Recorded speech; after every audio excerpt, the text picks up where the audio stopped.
Hello guys, mumeze neza. Uyu munsi rero ndashaka kubereka application ku bantu bajya bareba stati kuri WhatsApp hanyuma bakabura uko bazidownloading.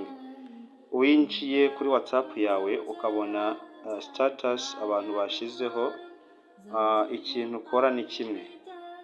Ndagira ngo nkwereke hano kuri stati. Iyo winjiyeho rero kuri stati, hari uburyo ibintu abantu baba postinze hanyuma kubikuraho bikaba ikibazo. Urareba ibintu byinshi wowe ugenda ureba, ariko kubikuraho bikaba ikibazo.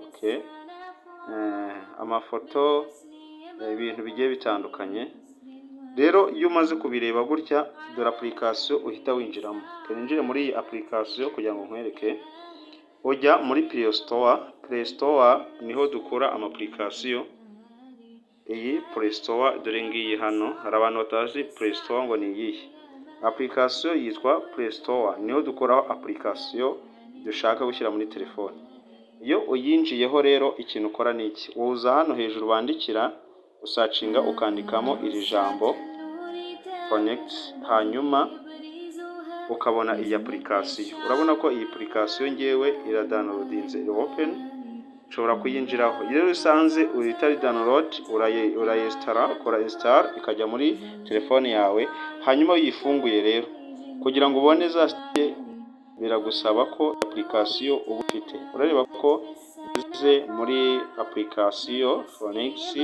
Icyo ndi bukore ni iki: nuvuga ngo kugira ngo mbone za status z'abantu narebye, amafoto narebye, video narebye, kugira ngo zishyire kuri telefone yanjye, ndaza nkakanda aha hasi.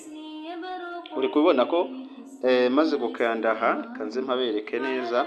Iyo umaze gukanda aha hasi, aha ngaha ubona ko ijambo status server uri kuyibona aha ngaha.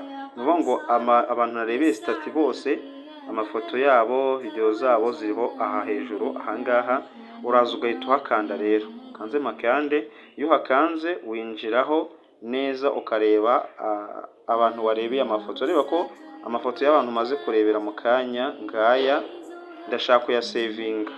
Kuyasevinga rero ushobora gukanda kuri buri foto yose ukayikandaho warebye, stati y'umuntu warebye, ku byo abantu ba postings, ibi byose nkabikandaho. Hanyuma rero nkahita nkora icyo bita server, nkahita nsevinga aya mafoto. Ni ukuvuga ngo iyo nkanze ahangaha hasi kuri server cyangwa kuri save ahangaha, iyo hakanze amafoto yose y'amafoto narebye kuri stati yose, ubu ngubu ari kwisevinga ko nkoze server status save. Ubu ngubu ziri kujyaho, zigeze kuri 99. Bivuze ngo amafoto yose narebye, video narebye, aho ugira ngo uhamagara umuntu umubwire ngo wanyohereje senga iyo stati ko nabonye ari nziza, wowe ubwawe iyi application irabigukorera. Done, byabaye byakunze. Ubu ngubu rero ninjiye mu mafoto, y'amafoto narebeye abantu kuri status yose, ndibuze kuyasanga muri telefone yanjye. Ninjire ku mafoto search, dore ngizi start, izo narebye kuri stati zose.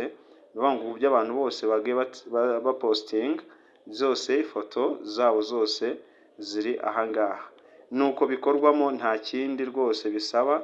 Icyo bisaba ni ukutunga application. Izi zose ni status abantu bagiye baposting. Nuvuga ngo amafoto yose yari save, nuko niyo abantu bagiye bashyira kuri stati aya yose. Urabona ko ari ibintu byoroshye rero.